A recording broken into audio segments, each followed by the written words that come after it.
Hello, my dear students. Very good morning, everyone. Today, I am going to take the topic related ectopic pregnancy that comes under the subject OBG. Okay. So let's start the class without wasting time. Okay. In this ectopic pregnancy, we are going to take about the definition, incidence, size of ectopic pregnancy, risk factor, and causes, investigation, clinical features, and the management. So, ectopic pregnancy, what is this ectopic pregnancy? It is the abnormality part of the OBG, right? Yes. So, first, if we see the definition,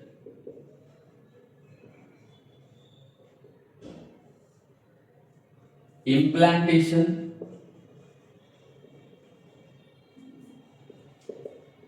occur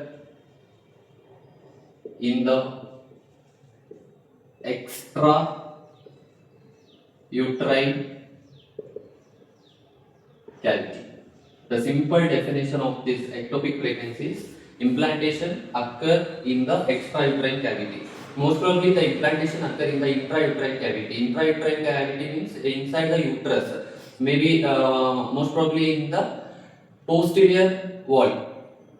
Posterior wall of the uterus we can see the implantation. But in this ectopic pregnancy what will happen? Implantation occur in the extrauterine cavity. What is the implantation? Implantation is nothing but fusion of the male and the female gamete. After that, fertilization will happen. It forms the zygote. This zygote converted to the morula 3 to 4 days. After 3 to 5 days, what will happen means it will shift to the uterus. From there, the implantation, the attachment of the uterus inside the uterine cavity takes place inside the uterus. But in this ectopic pregnancy, the implantation will not occur inside the uterus, it will occur outside the extrauterine cavity. Instead of uterine cavity, outside the uterine cavity, we can see the implantation occur. That is called ectopic pregnancy. This is the definition of the pregnancy. Next, we will talk about the incidence. What is this incidence? Incidence is nothing but for how many pregnant women we can see this ectopic pregnancy cases. So most probably in the 150 to 300 pregnancy, in the 150 to 300 pregnant women, only one person we can see. Okay.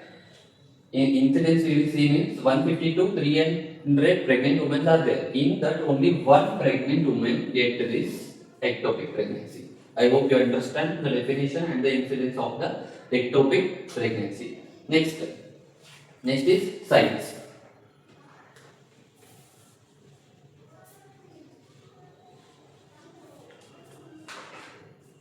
Next is sites of pregnancy. So what is the sites of pregnancy? Means where the ectopic pregnancy will take place. Which are all the sites?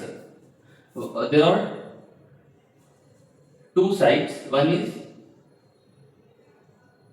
extrauterine, and one is intrauterine. So one is extrauterine, another one is intrauterine. Extrauterine means outside the uterus. Here in this outside the uterus, where and all we can see the ectopic pregnancy. So most common is tubal pregnancy. We can see tubal pregnancy. It is the most common. Another one is abdominal pregnancy.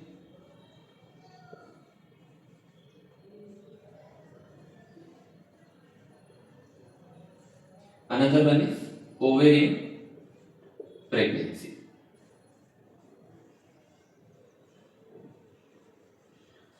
In the intrauterine ectopic pregnancy, it is only one site we can see, that is a cervical pregnancy. It is a rare. 1% only we can see the chances of getting cervical pregnancy in the intrauterine. In the intrauterine means if this is the uterus, here downside the cervix is there. Yes. In this cervix, we can see the pregnancy. Means fall down of the implantation, in the fall down of the embryo and the implantation start occur in the cervical region. That is called the cervical pregnancy. 1% chance is there. But tubal pregnancy is the most common pregnancy. This abdominal pregnancy, what is this abdominal pregnancy? Means due to the in vitro fertilization, IVF. Have you heard about this word IVF, in vitro fertilization? So means with the help of the needle, they are going to insert the zygote. So at that time, means if the failure of this IVF take place, means they will get inject inside the abdominal cavity. At that time, the implantation of the zygote start to develop. So that we call as abdominal pregnancy. It is also a 1% chance. This ovarian pregnancy 0.5% chances. Understood? Yes.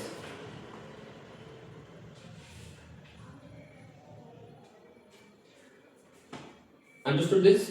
Sites of pregnancy, there are two types. One is extrauterine, another one is intrauterine. Extrauterine in the tubal pregnancy is there, abdominal pregnancy is there, ovarian pregnancy. This is the most common pregnancy. Almost all 97% we can see this. 97%. This is 0.5%. 0.5% and this is 1%. Understood? Yes. We will see further tubal pregnancy. These are all the tubal pregnancy. And in this what is tubal pregnancy? Tubal pregnancy is nothing but in the fallopian tube the pregnancy will occur. Yes. So we will see that one.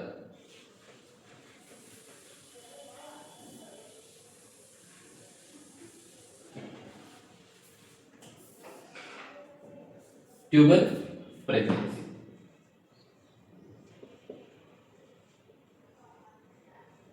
Can you tell me the parts of the tubes? Do you remember the parts of the fallopian tube? Okay, this is the uterus, right? This is the cornua region.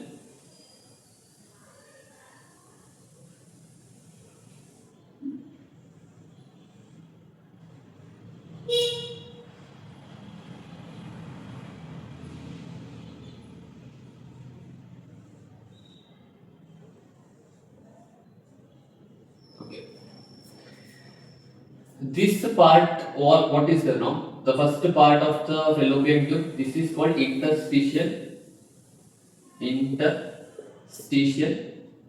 space of the fallopian tube, or the part of the fallopian tube. Next part is isthmus. What is this? Isthmus. This part is isthmus, and this part is little small part. Isthmus. This is ampulla region. Ampulla. This is infundibular. Infundibular.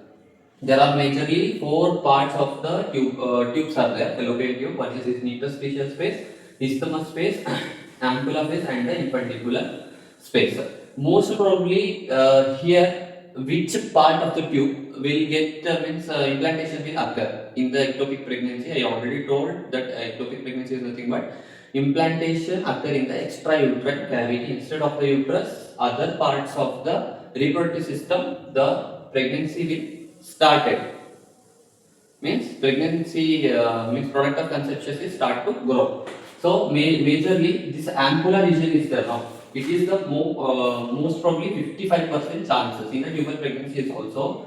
Ampulla is the major part where we can see the ectopic pregnancy, that is the 55%. And in the isthmus, this is 25%. In the isthmus, 25%. Next in the infundibulum, this is the 18% we can see. And in the interstitial space, it is only 2% of chances. So major percentage we can see in the tubal pregnancy, that is the ampulla region. In the ampulla region only we can see the most probably tubal pregnancy, that is the ectopic pregnancy. Understood? Yes.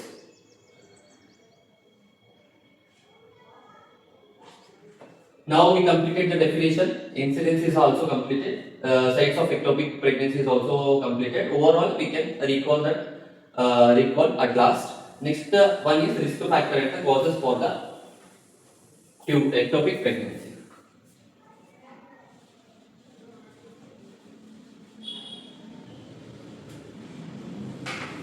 Next is risk factor.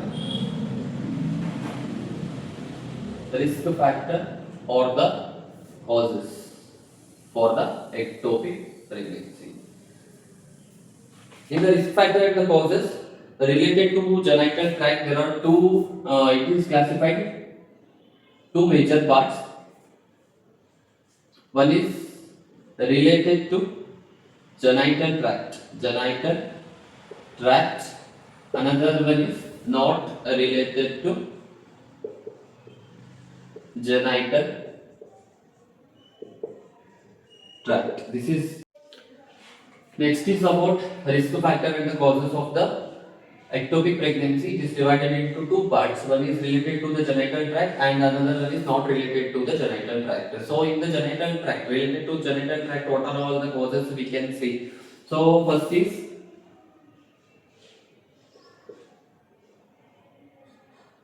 PID. PID is the one of the cause. You know what is PID? Pelvic inflammatory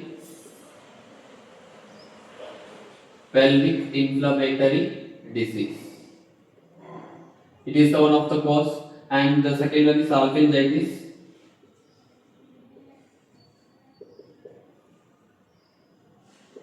What is salpingitis? Inflammation of the fallopian tube.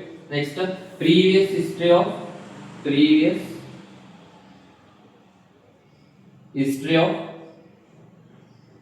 ectopic pregnancy. Next, tubal surgery. If the person having a tubal surgery, at that time also they may get having chances of getting the ectopic pregnancy tubal surgery. Then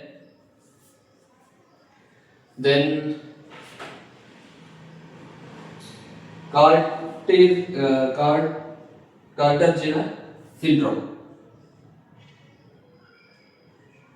Carter-Jenner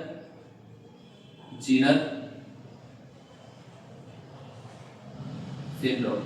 What is this Carter-Jenner syndrome? It is also one of the cause for the ectopic pregnancy. Carter-Jenner syndrome is nothing but the cilia which is present inside the fallopian tube, it will get lost. Cilia in fallopian tube get lost. Due to that, it may happen implantation takes place in the fallopian tube itself.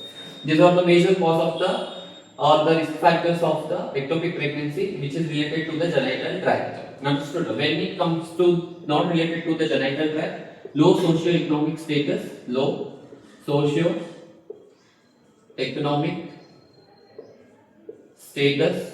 it is one of the cause.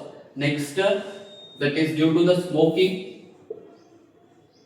Due to the smoking, it leads to the Carter-Jenner syndrome. Means the cilia in the fallopian tube get lost. Due to the smoking, it will happen. Next, early coitus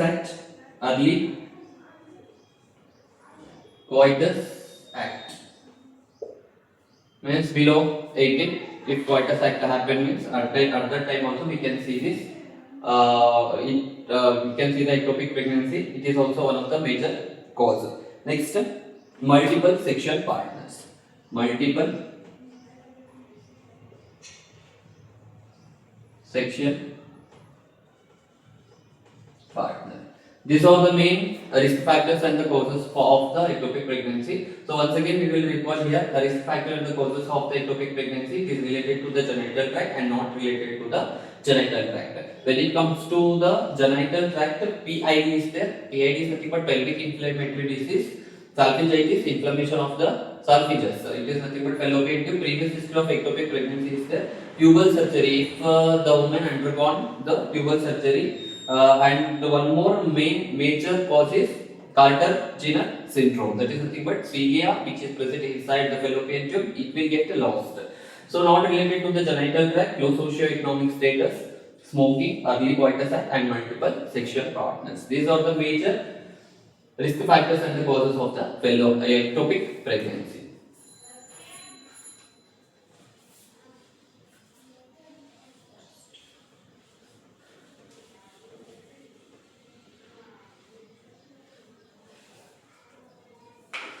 Okay, next we will discuss about the investigation.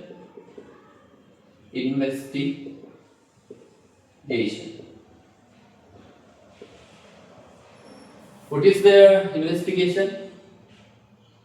Investigation means diagnosis, right? So in the investigation, how we will identify this the person having the ectopic pregnancy? In the investigation, first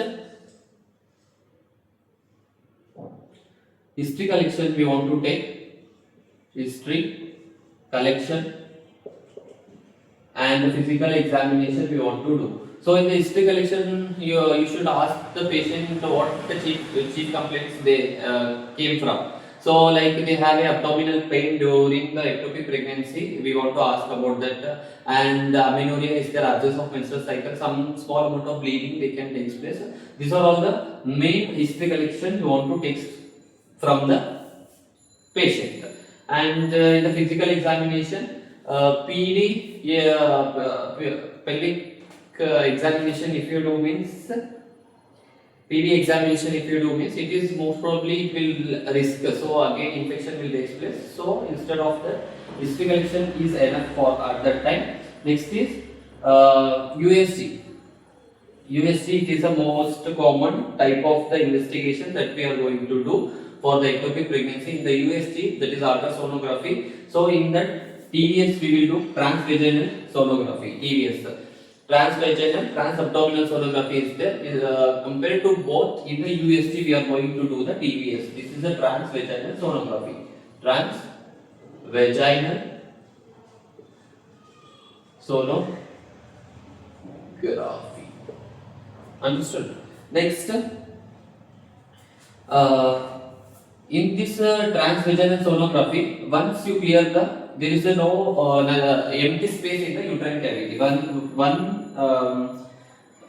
You will get idea about that once you did means the doctor did the TVS. At that time you can see the empty space in the uterus.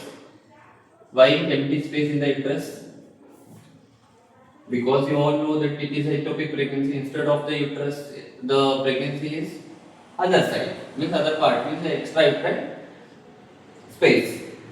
Next is you can see the tubal sign or the vagal sign. Tubal sign or vagal sign positive. So what is this tubal sign or the vagal sign positive? So here egg sac, sac is present.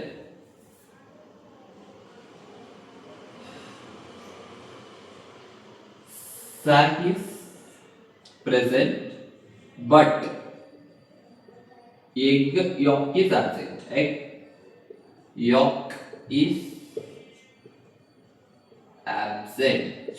So this is nothing but tubal sign of the vagal sign. If you did the TVS, then you will came to know empty space in the uterus and the tubal sign and the vagal sign. What is this tubal sign or the vagal sign is? The sac which is present inside the uterus, not the uterus. It means other part of the uterus. Present sac is present, but inside the sac egg yolk is absent. That we can identify. Next, cultosynthesis. Before going to cultosynthesis, third investigation, that is a HCG. What is this HCG? Human chorionic gonadotropin hormone. Yes, sir. So hormone, what will happen means it should be increased up to 3 months. So first it is a decrease 150. If today they did after 2 weeks, after 2 weeks or the 5 weeks, they did the HCG test, means at that time the value of the HCG is 150. After 2 weeks, again after 2 weeks, if they check the HCG is little bit high, but it is only 170. But it is only the value of the HCG is only 170, but it should be get double. For example, after 2 weeks means 1 week it will get double. 150 plus 300, 300, 450. Like that it will go for 450. But it is not going for 450. Here in the HCG, what will happen if they have a ectopic pregnancy? First, we can see the HCG level is decreased. First point. After 2 weeks, again we did the HCG test. Means it will slightly increase, but not double to compare to the previous value. Next, fourth one is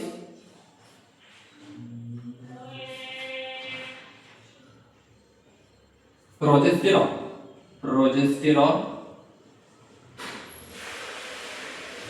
In the progesterone, what will happen? Progesterone will also decrease up to 5 mg per ml. We can see the normal progesterone level during the pregnancy time, that is greater than or equal to 25 mg per ml. But the major issue is in the ectopic pregnancy, progesterone level is only it is decreased. So up to how much? Only 5 mg ml or 6 mg ml, up to 10 mg ml we can see. So, but actual value of this progesterone, how much during the pregnancy time is 25 mg per ml. Understood? Next is chondrosynthesis. It is also one of the major, means the most important diagnostic test in or the investigation, that is the chondrosynthesis. What will happen? I will explain in the next step.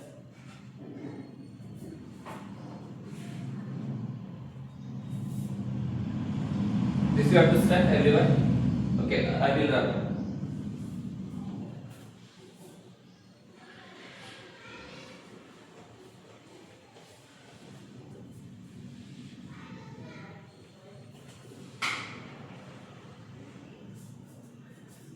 In the ectopic pregnancy, one more important investigation, that is a chondrosynthesis. What is this chondrosynthesis? Here see, listen.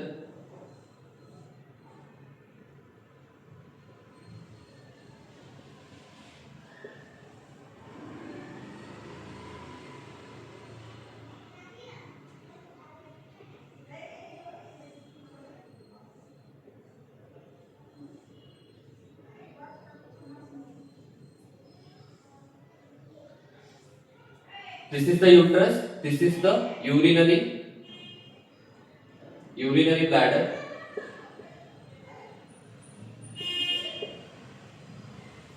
This is the uterus, this is the rectum. Okay, this is the internal female reproductive tract. Here the space is present in between this. Here we can see one space here. Can you see the space here? Yes. If once ectopic pregnancy happen, if the ectopic pregnancy is ruptured, what will happen is the bleeding is come and accumulate in this space. Bleeding will occur. Bleeding. From here, they are going to do the chondrosynthesis. This is also called as cul-de-sac. Cul-de-sac. This is also called as cul-de-sac. From this cul-de-sac, bleeding what already occur inside this is collected. The blood is collected inside this cul-de-sac. From this, they are going to inserting the needle, and from there, they are going to take a test. That procedure we call as chondrosynthesis. It is also one of the important investigation of the ectopic pregnancy. These are all the major investigation what we want to do in the ectopic pregnancy to confirm the ectopic pregnancy, whether what kind of ectopic pregnancy it is, where means site of ectopic pregnancy, whether abortion took place or the rupture is there or not ruptured, that we are going to understand. Next is clinical features. Next is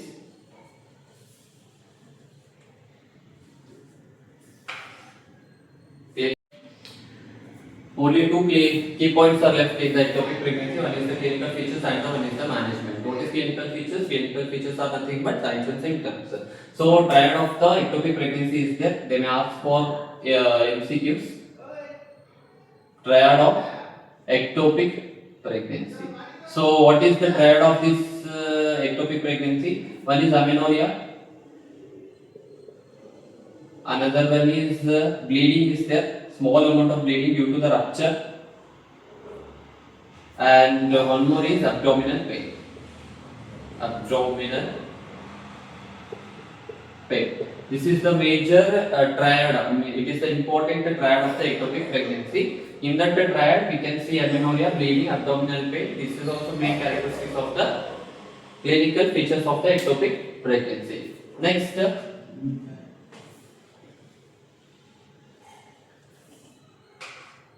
In this clinical features along with the triad, we have two parts. One is ruptured ectopic pregnancy. Another one is unruptured ectopic pregnancy. In the ruptured ectopic pregnancy, what will happen in the ruptured ectopic pregnancy? So what I said, the bleeding occur after the rupture in the fallopian tube, the bleeding comes out. So that the bleeding get inside the cul-de-sac. Previously we discussed now what is the cul-de-sac. In the investigation, cul-de-sac is S. Here the cul-de-sac is present, bleeding will occur. Yes. Just you can write here ruptured in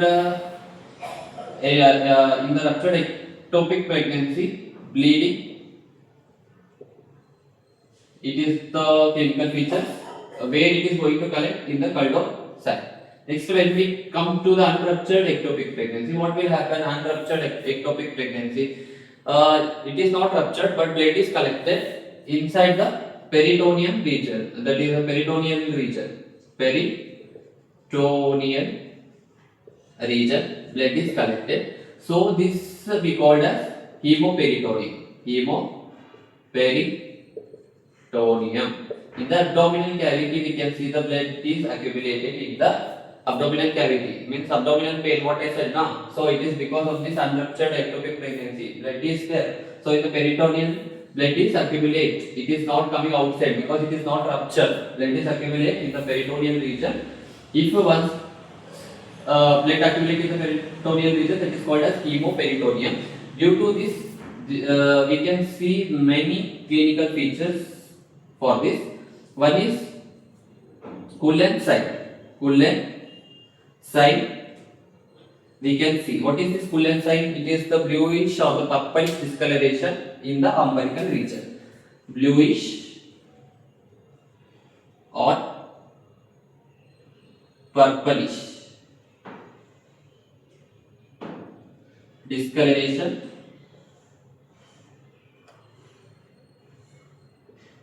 in the umbilical region.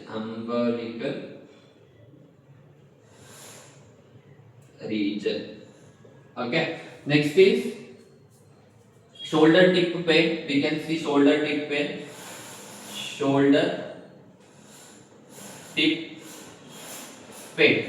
It is also because of accumulation of the blood. It's the urge to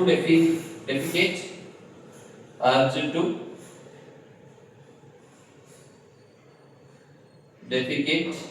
Next, last one, that is shock. Due to the bleeding inside the peritoneal cavity, the person may go for shock.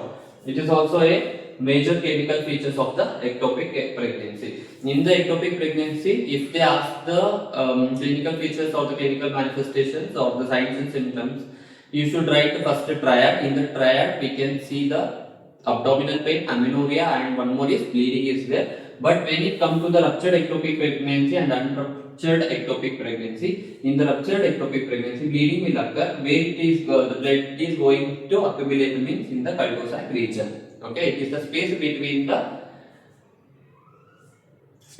uterus and the rectum.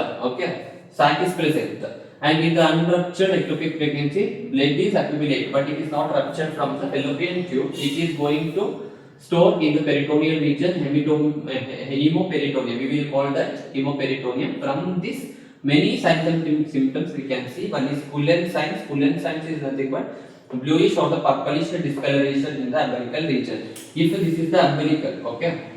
Here you can see some of the discoloration downside, means about the umbilical region. This is the umbilicus. Okay. Next is the patient may undergo shock and urge to defecate due to the accumulation of the blood. The person may feel defecation. So shoulder tip pain is also occur. Understood? These are the clinical features. Last one, that is the treatment of the ectopic pregnancy.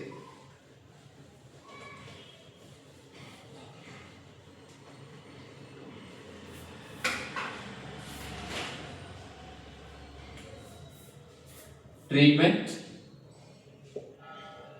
or management, we will call management. So here also two parts. So unruptured, first I will write ruptured ectopic pregnancy and unruptured ectopic pregnancy. In the ruptured ectopic pregnancy, there is no chances of medical treatment. Directly we want to go for the surgical treatment. Surgical treatment. Which treatment that is? Salpingectomy. What is that? Salpingectomy. Removal of salpinges. That is fallopian tube. Okay. Next, here in the unruptured ectopic pregnancy, what we want to do means here again two types of treatment we are going to give. We want to see if the embryo is means fetus is less than 4 centimeter, if it is greater than 4 centimeter. Here in the unruptured ectopic pregnancy, the patient vitals are stable, then we can give the medication like methotrexate.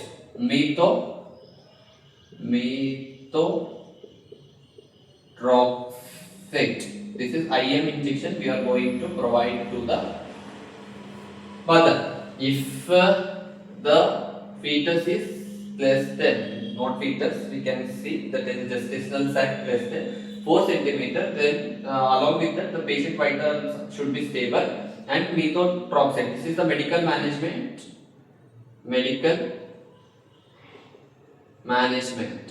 There is no surgical needed, just we want to provide this methotrexate IM injection if the gestational sac is less than 4 centimeter. If the gestational sac is more than 4 centimeter, we want to do two process. That means one is conservative is there, another conservative and non-conservative. You know what is conservative and non-conservative? So sometimes what will happen means some family members having already they completed the means family planning. For them we will directly non-conservative. It will comes under the non-conservative. For them we directly go for salpingectomy.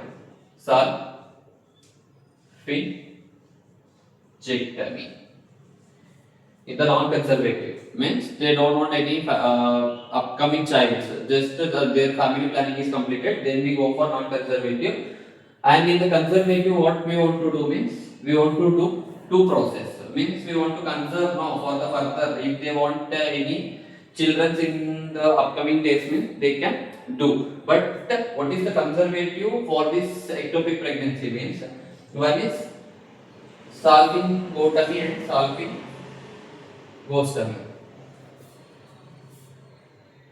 Salpingotomy and salpingostomy. Salpingostomy.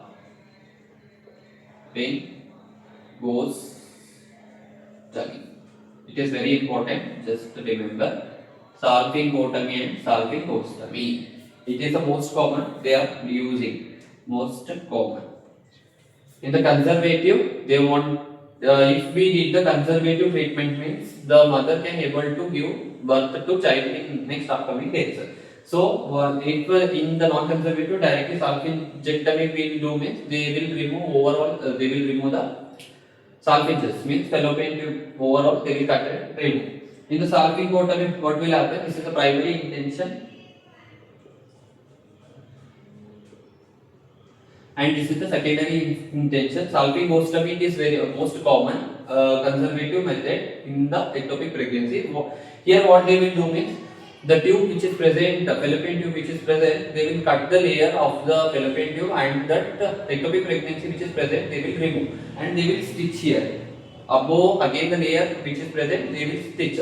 But in the secondary intention, what they will do in the salpingostomy, they will cut the upper surface of the fallopian tube and then they will remove the ectopic pregnancy. After that, they will not close that layer. They will remove. They will leave like that only. That is a salpingostomy. It is the most common procedure nowadays. After that, secondary healing will take place as the day by day occur. Okay, these are the major treatment and everything I completed related to the ectopic pregnancy. This is the end of the topic. If you have any doubts regarding these topics, you can ask in the comment section. Thank you. See you.